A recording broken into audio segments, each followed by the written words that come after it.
दोस्तों, एक बार भगवान शिव जब पृथ्वी लोक पर भ्रमण के लिए गए तो उन्होंने एक युवक को देखा कि वह युवक ईश्वर को दोष देता जा रहा था। वह अपने जीवन से निराश और दुखी था। यह सब देखकर भगवान शिव एक महात्मा का रूप धारण करके उस युवक को असली दुख के बारे में ज्ञान देते हैं। तो चलिए इस कहानी के माध्यम से समझते हैं कि असली दुख क्या होता है। अगर आप यह कहानी सुन रहे हैं तो पूरा सुनिए। इस कथा को आधा अधूरा छोड़कर जाने की गलती मत करिएगा। इस कथा को पूरा सुने। आप शिव भक्त हैं तो भोलेनाथ का अनादर ना करें। सुख और दुख एक ही सिक्के के दो पहलू हैं। सुख और दुख हमारे जीवन में लगातार आते ही रहते हैं और हमें लगता है कि हमारे जीवन में हजारों दुख और हजारों समस्याएं हैं। लेकिन अगर आप वास्तविक तौर पर देखें, अगर आप इस बात को अच्छी तरह से समझें तो यह समझ पाएंगे कि हमारे जीवन में केवल एक ही दुख होता है। और वो दुख कौन सा है, चलिए कहानी में जानते हैं। और उस दुख का निवारण क्या है, उस दुख का समाधान क्या है। तो दोस्तों, हम यही जानने की कोशिश करेंगे इस कहानी के माध्यम से। तो इस कहानी के अंत तक ज़रूर बने रहिए। एक समय की बात है, एक गांव में एक व्यक्ति रहता था। उसका नाम हरिहर था।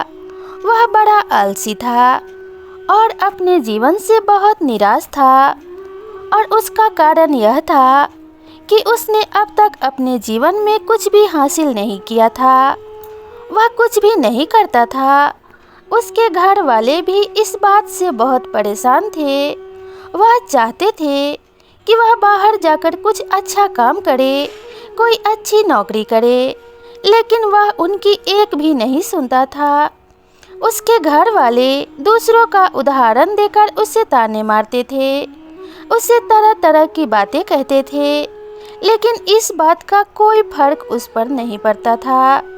जबकि उसके सारे मित्र कामयाब हो चुके थे। कोई अच्छा व्यापार कर रहा था तो कोई अच्छी नौकरी कर रहा था, जिस कारण जब भी वह लोग मिलते तो वे लोग अपनी बढ़ चढ़ कर बड़ाई किया करते थे। लेकिन हरिहर कुछ करता नहीं था, जिस कारण जब भी कोई उससे पूछता कि तुम क्या कर रहे हो, तो वह कुछ नहीं करता था। इसलिए वह हमेशा सबसे केवल एक ही बात कहता था कि मैं कोशिश कर रहा हूँ। लेकिन उसकी कोशिशों का कोई भी फल किसी को नज़र नहीं आ रहा था। देखते ही देखते अब ऐसा समय आ चुका था। हरिहर सबसे अपना मुंह छुपाता रहता था ताकि उससे कोई पूछ न ले कि तुम क्या करते हो, जिस कारण वह कभी किसी के सामने भी नहीं आता था। धीरे धीरे उसका मन दुखी होने लगा था। हरिहर अब बहुत निराश रहने लगा था, मानो वह इस धरती पर बोझ है, जिस कारण वह अपने आप को बहुत अकेला महसूस करता, बहुत तन्हा महसूस करता। एक दिन तो उसके मन में यह भी विचार उत्पन्न होने लगे कि मेरे हाथों में कुछ नहीं है तो मैं क्या कर सकता हूँ। अकेले बैठकर वह रोता रहा और भगवान को दोष देता रहा। एक दिन छुपता छुपाता हुआ घर से निकलकर कहीं जा रहा था।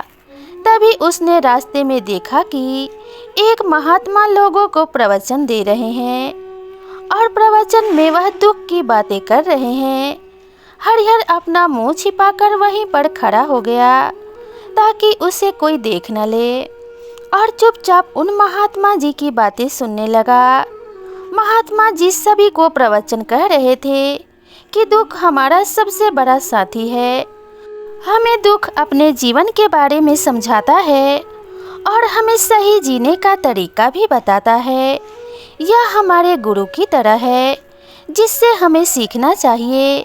आप चाहें तो अपने जीवन में अपने दुखों को अपना गुरु बना सकते हैं और उससे सीख सकते हैं, या फिर आप चाहें तो अपने दुखों पर बैठकर रो सकते हैं, लेकिन इससे आपको कोई लाभ नहीं मिलेगा, बल्कि आप दिन ब दिन और कमज़ोर होते जाएंगे और निराश होते जाएंगे।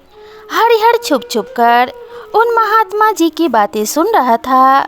जैसे ही उपदेश खत्म हुआ, हरिहर उन महात्मा जी के पास पहुंचा और कहने लगा, हे महात्मा, अभी आप कुछ देर पहले दुख को गुरु बता रहे थे। आप कह रहे थे कि दुखों से हमें सीखना चाहिए, हमें उन्हें अपना गुरु बनाना चाहिए। लेकिन मैं भी तो अपने दुखों से परेशान हूँ, मैं अपने जीवन से परेशान हूँ।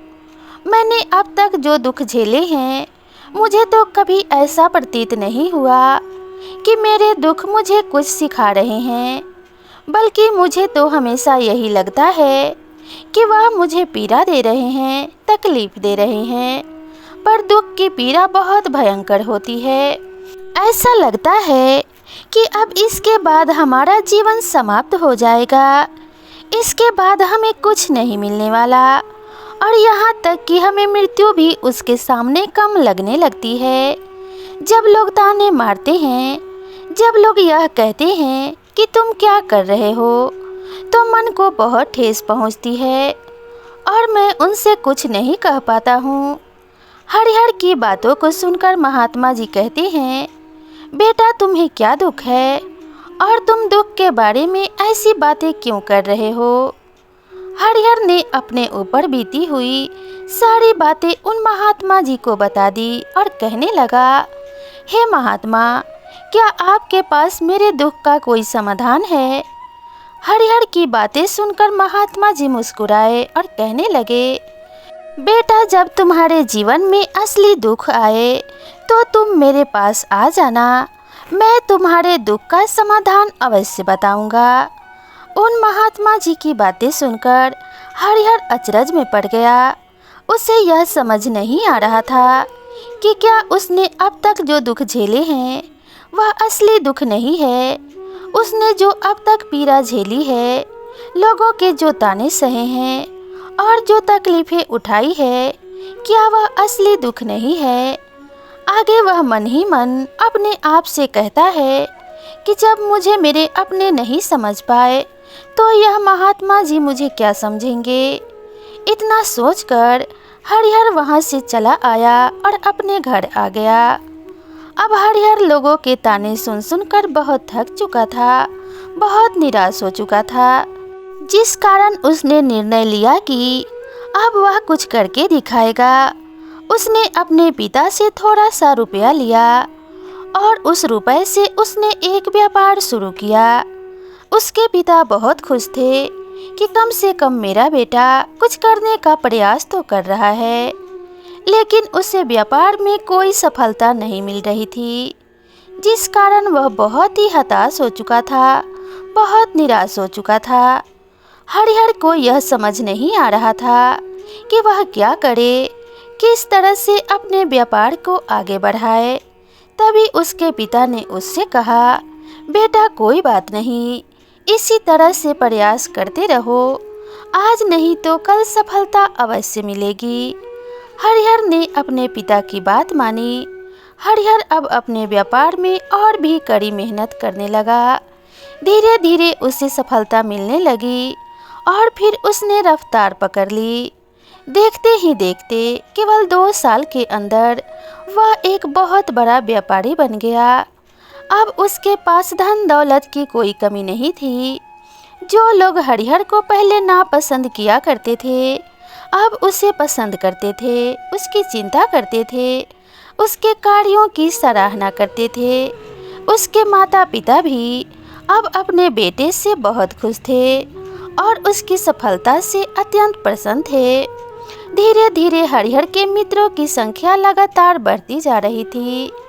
हरिहर के कुछ मित्रों ने यह भी सलाह दी कि उसे अपना व्यापार और तेजी से बढ़ाना चाहिए, उसे अपने व्यापार को और फैलाना चाहिए। जब तुम आज केवल इस नगर के बड़े व्यापारी हो, तब तुम इतना खुश हो, तुम्हारे साथ बहुत सारे लोग हैं। वहीं पर तुम सोचो कि जब तुम इस राज्य के सबसे बड़े व्यापारी बन जाओगे, तब तुम्हारे यहाँ पर लोगों की भीड़ लग जाएगी। लोग तुमसे मिलने के लिए समय निकालेंगे, यहाँ तक कि इस राज्य का राजा भी तुमसे मिलना चाहेगा। सब तुम्हारी तारीफ करेंगे और यदि कभी ऐसी ज़रूरत आ पड़ी तो वह तुमसे धन भी उधार लेने अवश्य आएंगे। हरिहर को अपने दोस्तों की बात अच्छी लगी और वह इस बारे में सोचने लगा। हरिहर ने सोचा कि मेरे मित्र सही कह रहे हैं, मुझे अपने व्यापार को और बड़ा करना चाहिए और फैलाना चाहिए, तभी तो हर कोई मेरे बारे में जान सकेगा, हर कोई मुझे पहचान सकेगा।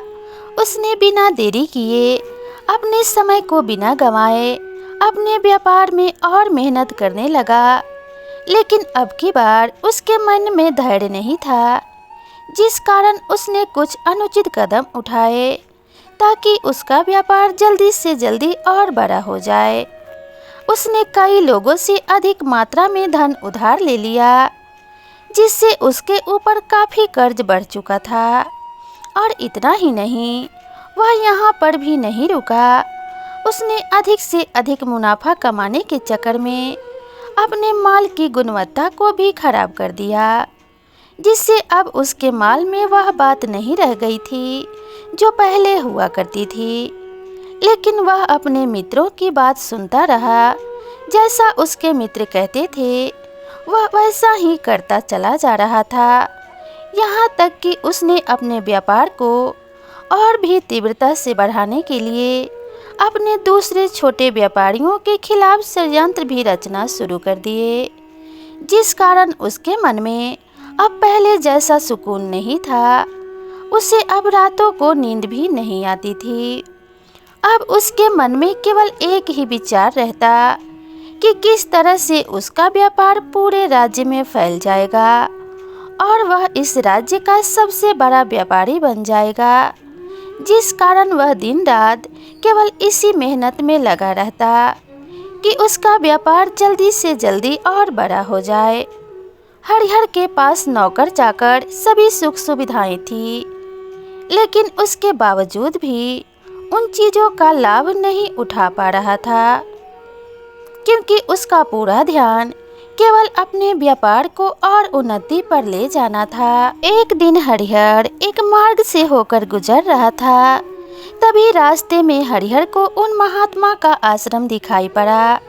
यह देखकर वह उन महात्मा जी के पास गया और उनसे कहने लगा, हे महात्मा जी, आपने कहा था कि जब मेरे जीवन में कोई असली दुख आए तब मैं आपके पास आऊं। इस कारण मैं यहाँ पर आया हूँ। आज मैं बहुत दुखी हूँ। मैं रातों को सो नहीं पाता। मेरे पास सब कुछ होते हुए भी मैं उनका लुत्फ नहीं उठा पाता। उसने अपनी सारी बातें महात्मा जी को बताई। महात्मा जी हरिहर से कहते हैं, बेटा, जब तुम पहली बार आए थे तब भी तुम बहुत दुखी थे, लेकिन तब तुमने अपने दुख से क्या सीखा? महात्मा जी की बातें सुनकर हरिहर बोला, हे महात्मा, जब मैं अपने जीवन में कुछ नहीं कर पा रहा था तब मैंने अपने दुखों से यही सीखा कि केवल सोचने मात्र से कुछ नहीं होगा, उसके लिए हमें कुछ करना भी पड़ेगा। और केवल कोई कर्म करना ही सफलता नहीं है, उस कर्म को उसके अंजाम तक पहुंचाना हमें सफल बनाता है। फिर चाहे रास्ता कैसा भी हो, फिर चाहे परिस्थितियां कैसी भी क्यों ना हो, फिर चाहे कितनी ही बाधाएं आपके रास्ते में क्यों ना आ जाए, ऐसा ही क्यों ना लगने लगे कि अब हमारे जीवन में कुछ भी नहीं बचा, हम कुछ नहीं कर सकते, तब भी हौसला बनाए रखो, उम्मीद ना छोड़ो और अपने कार्य पर डटे रहो, यह सोचकर कि जब तक मैं अपने कार्य को सफल नहीं कर लेता, जब तक मैं अपने लक्ष्य तक नहीं पहुंच जाता, तब तक मैं इस कार्य को करता रहूँगा और मैं इस कार्य में अवश्य सफल होकर ही रहूँगा। जबकि बाकी लोग केवल सफल लोगों को ही महत्व देते हैं, उनके कर्मों को नहीं। हरिहर की यह सारी बातें सुनकर वह महात्मा जी कहने लगे, बेटा, जब तुम्हारे जीवन में असली दुख आए तब तुम मेरे पास आना, मैं तुम्हारी समस्या का समाधान अवश्य करूँगा। इतना कहकर महात्मा जी वहाँ से चले गए। हरिहर फिर से उनकी ये बात सुनकर आश्चर्यचकित रह गया। उसे अभी यह समझ नहीं आ रहा था कि उसने जो तकलीफें अभी तक सही है, क्या ये असली दुख नहीं है। हरिहर के मन में अब एक सवाल उत्पन्न होने लगा कि असली दुख क्या है और इसकी पहचान क्या है, और मुझे कैसे पता चलेगा कि इस समय मैं असली दुख में हूँ। लेकिन उसने कुछ कहा नहीं। तभी वह महात्मा हरिहर के पास एक बड़ा सा घड़ा लेकर पहुँच जाते हैं। उस घड़े के अंदर सोने के सिक्के थे। उस घड़े को देते हुए वह महात्मा हरिहर से कहते हैं, बेटा तुम इसे उस पैर के नीचे दबा दो, क्योंकि यह मेरे किसी काम का नहीं। जब मुझे इसकी ज़रूरत पड़ेगी तब मैं वहाँ से खोद कर इसे निकाल लूँगा। अभी के लिए इसे वहाँ मिट्टी के नीचे दबा दो।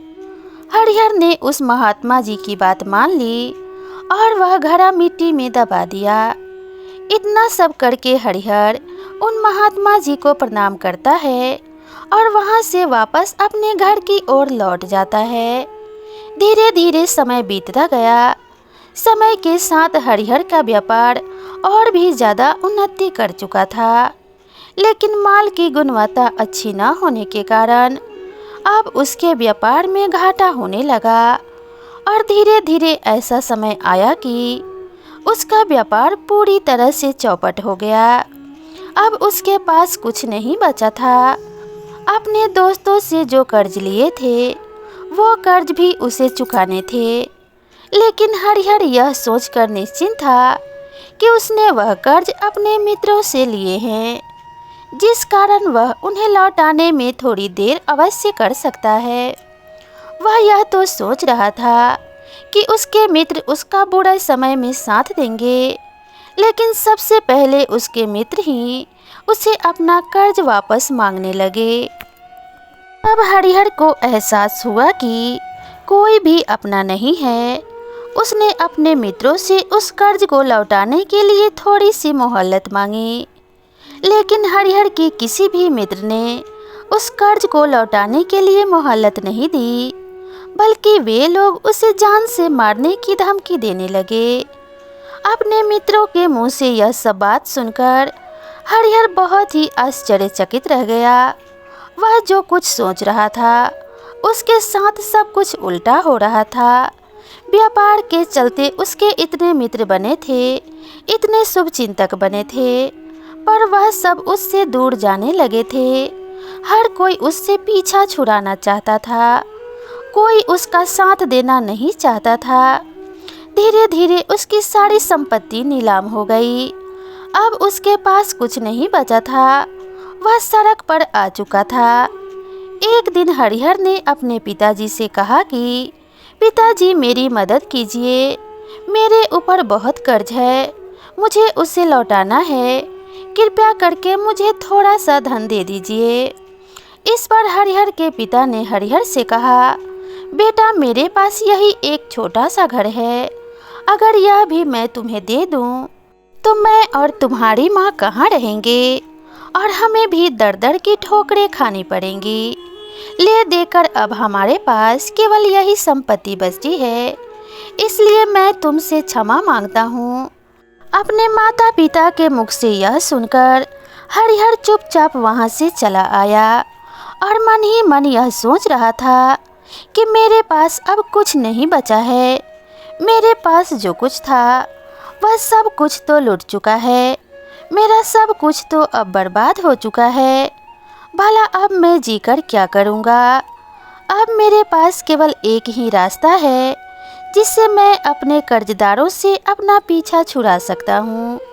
यह सोचता हुआ वह एक ऊंची पहाड़ी की ओर पहुँचा और वह पहाड़ी पर चढ़ता ही जा रहा था कि तभी उसे याद आया कि उन महात्मा जी ने कहा था कि जब तुम पर असली दुख आए तभी तुम मेरे पास आना, मैं तुम्हारी समस्या का समाधान अवश्य करूँगा। यह सोचकर हरिहर के मन में एक बार फिर उम्मीद की लहर दौड़ पड़ी। हरिहर दौड़ता हुआ उन महात्मा जी के पास पहुँचा और हरिहर ने उन्हें प्रणाम करके अपने ऊपर बीती हर एक बात उन्हें बता दी और कहने लगा, हे महात्मा, आपने कहा था कि जब मेरे ऊपर असली दुख आए तब आप उसका समाधान अवश्य करेंगे। तभी वह महात्मा जी हरिहर की इस बात को सुनकर मुस्कुराने लगे और कहने लगे, बेटा, कहाँ है असली दुख?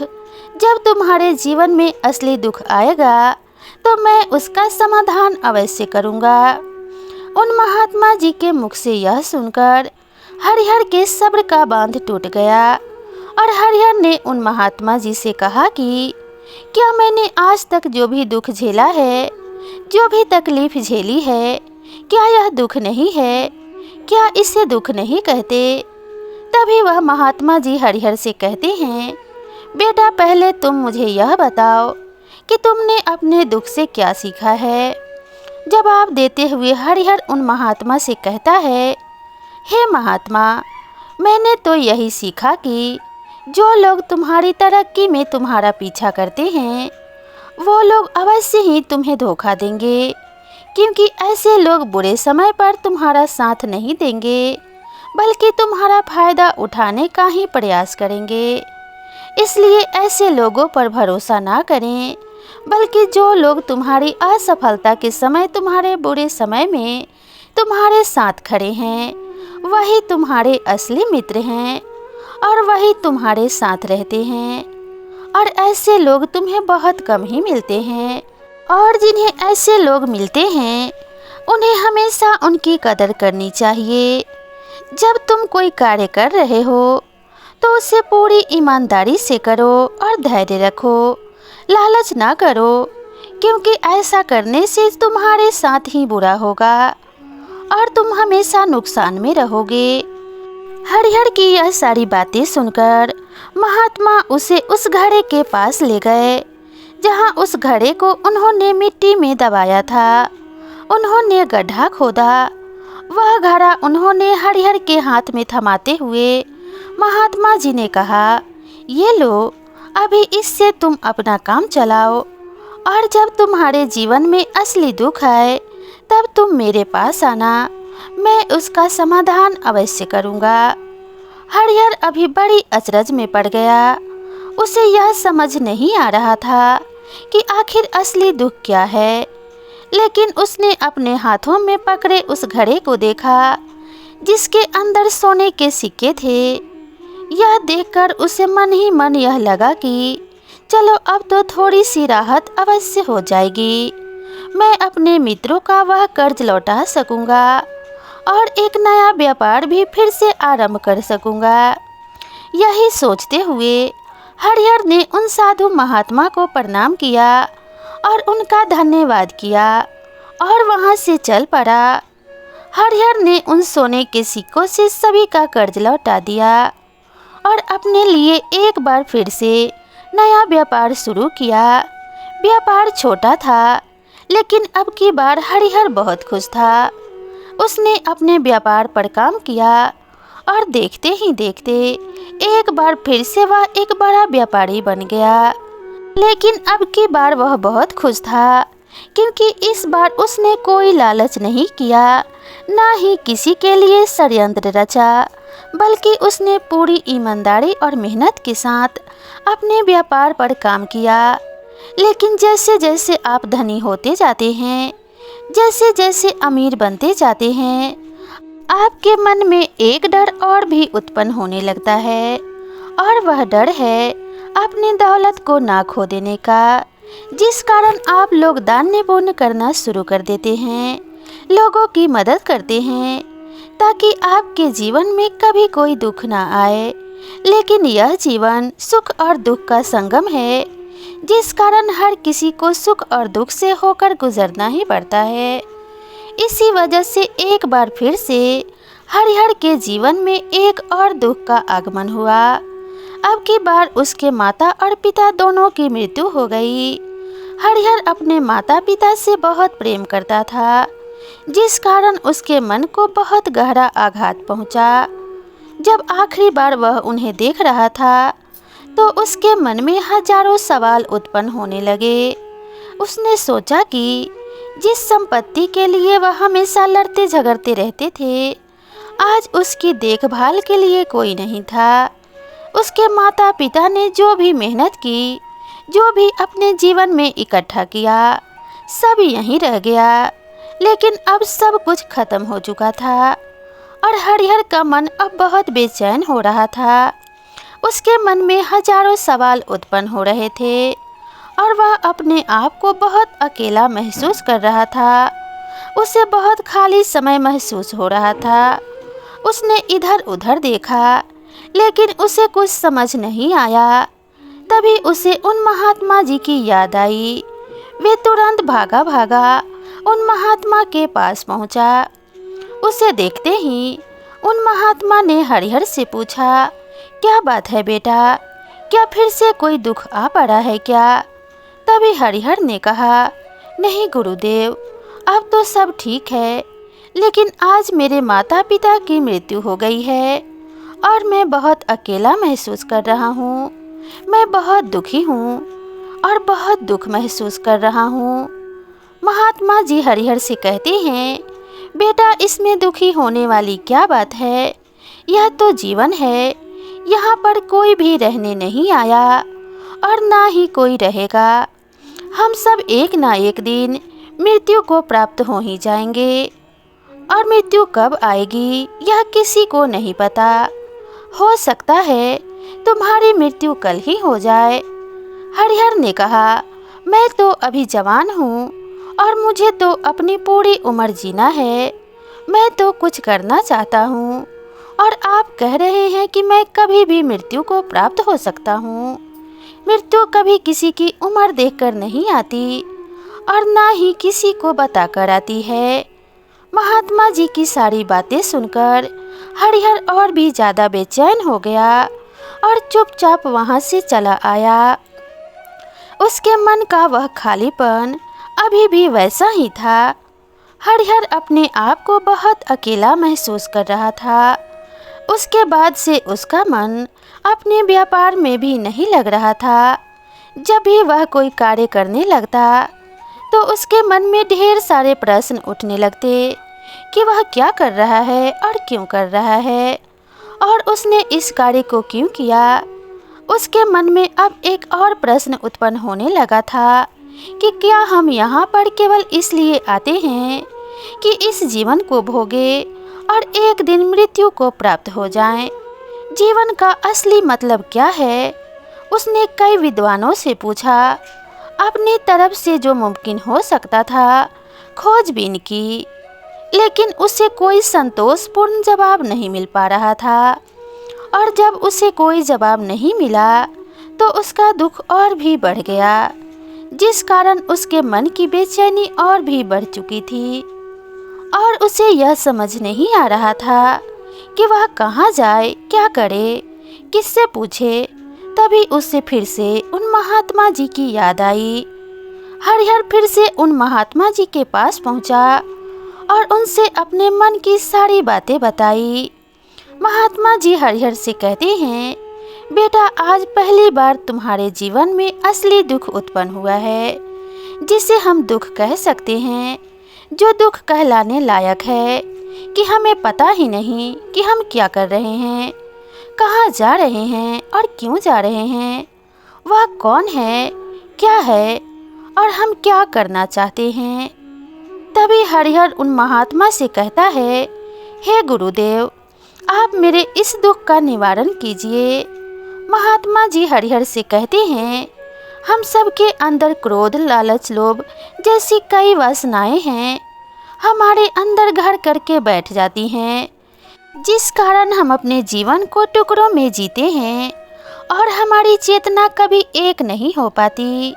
हम कभी एक जगह सोच नहीं पाते, समझ नहीं पाते और हमारी ऊर्जा शक्ति भी पूरी तरह से छिन्न भिन्न हो जाती है। और आजकल के इस दौर में हमारे पास तो इतना भी समय नहीं कि हम एक पल निकाल कर एक पल के लिए मुड़कर भी अपने आप को देख सकें कि हम कौन हैं और क्या कर रहे हैं।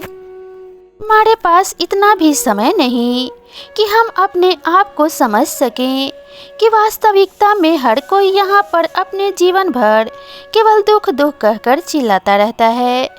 उसका समाधान निकालने का हर मुमकिन प्रयास करता है, लेकिन जिसे हम दुख समझते हैं वह तो दुख है ही नहीं, तो इसका समाधान आपको कहाँ से मिलेगा? यह तो परिस्थितियाँ हैं जिसके कारण हम अपने आप को दुखी समझते हैं, अपने आप को तकलीफ में समझते हैं। जैसे ही हम एक परिस्थिति से निकलते हैं, हम किसी दूसरे परिस्थिति में फंस कर रह जाते हैं। जिस प्रकार हम पहली समस्या का सामना करते हैं, उसी प्रकार हम दूसरी समस्या का भी सामना करते रह जाते हैं। और जब हम इन परिस्थितियों से हार मान लेते हैं, जब हमें लगता है कि अब हमारे सामने कोई रास्ता नहीं बचा, तब हमारे सामने हमें केवल एक ही रास्ता नज़र आता है और वह है मृत्यु। लेकिन यह कोई समाधान नहीं है, यह कोई रास्ता नहीं है।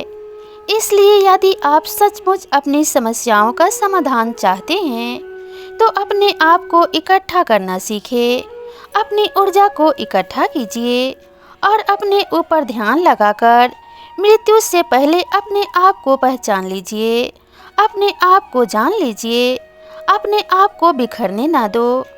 तभी हरिहर उन महात्मा जी से कहता है, हे गुरुदेव, क्या फिर हमें इस जीवन को नहीं जीना चाहिए? क्या हमें अपने इच्छाओं को पूरा नहीं करना चाहिए? महात्मा जी हरिहर से कहते हैं कि हमें किसी से भी लगाव नहीं रखना चाहिए, हमें अपने इच्छाओं को मार देना चाहिए, हमें संपत्ति इकट्ठा नहीं करनी चाहिए, क्योंकि हम मनुष्य की इच्छाएं और कामनाएं ऐसी होती है जैसे मानो कि एक पर्वत से गिरता हुआ झरना, जिस पर किसी का नियंत्रण नहीं है सिवाय देखते रहने के और परेशान होने के। लेकिन जब तुम अपने ऊपर ध्यान देने लगते हो, तब तुम अपने आप को पहचान जाते हो, समझ जाते हो कि तुम इस पर नियंत्रण पा सकते हो। तब इच्छाएं भी तुम्हारे बस में होती है और यदि तुम चाहो तो उन इच्छाओं की पूर्ति अवश्य कर सकते हो। महात्मा जी की यह सभी बातें सुनकर हरिहर ने महात्मा जी से कहा, हे गुरुदेव, आपका बहुत बहुत धन्यवाद। आपने मेरी सबसे बड़ी समस्या का समाधान आज कर दिया है। आज से मैं अपने आप को एकत्रित करूँगा। गुरुदेव, मानव शरीर में बहुत ऊर्जा है, बहुत शक्ति है, पर वह बेकार के कामों में लग जाती है, जिस कारण हमारा जीवन भी बेकार चीज़ों में लगा रहता है। लेकिन हम कभी भी इस पर ध्यान नहीं देते, हम कभी भी अपने ऊर्जा को केंद्रित नहीं करते, अपने ऊपर कभी ध्यान नहीं देते। हमारा जीवन भी कुछ ऐसा ही है। हम अपने जीवन में हमेशा ऊपर वाले से सवाल करते रहते हैं कि हमारे जीवन में इतना दुख क्यों है। हम सभी के मन में यह सवाल तो अवश्य ही उठता है और इसका जवाब है कि वह ईश्वर यह चाहता है कि हम अपने जीवन के अंतिम दुख तक पहुंच सकें, उस गहराई तक पहुंच सकें जहां पर हमें यह पता चल सके कि हमने अभी तक अपने आप को जाना नहीं, अपने आप को पहचाना नहीं। मानव शरीर के अंदर जो ऊर्जा है, जो शक्ति है, उसके बारे में हम अभी तक नहीं जानते। हम अपने आप को चाहे तो एकत्रित कर सकते हैं, अपने आप पर नियंत्रण पा सकते हैं, लेकिन हम अपनी इस ऊर्जा को व्यर्थ की चीज़ों में लगा देते हैं, जिसके कारण हम अपने आप को कभी पहचान ही नहीं पाते और ना ही कभी अपने आप पर नियंत्रण पा सकते हैं। लेकिन यदि आप अपने आप को जानना चाहते हैं, अपने आप को पहचानना चाहते हैं, तो पहले आपको खुद को एकत्रित करना होगा, अर्थात ध्यान लगाना होगा। ध्यान से ही आप उन समस्याओं का समाधान निकाल सकते हैं। तभी आप अपने आप को पहचान सकते हैं, अपने आप को जान सकते हैं और अपने जीवन के हर दुखों का समाधान भी कर सकते हैं। तो दोस्तों, असली दुख क्या है, इस वीडियो के माध्यम से हमने आप तक पहुंचाने की एक छोटी सी कोशिश की है। मैं आशा करती हूँ कि आपको ये जानकारी और ये वीडियो ज़रूर पसंद आई होगी। ये वीडियो अगर आपको पसंद आई है तो इसे एक लाइक ज़रूर करें और साथ ही सभी परिवार और मित्रों के साथ इसे शेयर भी कर दें। और ऐसी ही नई नई कहानियों के लिए मेरे चैनल को सब्सक्राइब करना बिल्कुल ना भूलें। तो दोस्तों, मिलते हैं इसी तरह की नई कथा और नई कहानी के साथ। तब तक खुश रहिए, स्वस्थ रहिए, अपना और अपनों का ध्यान रखिए। नमस्कार।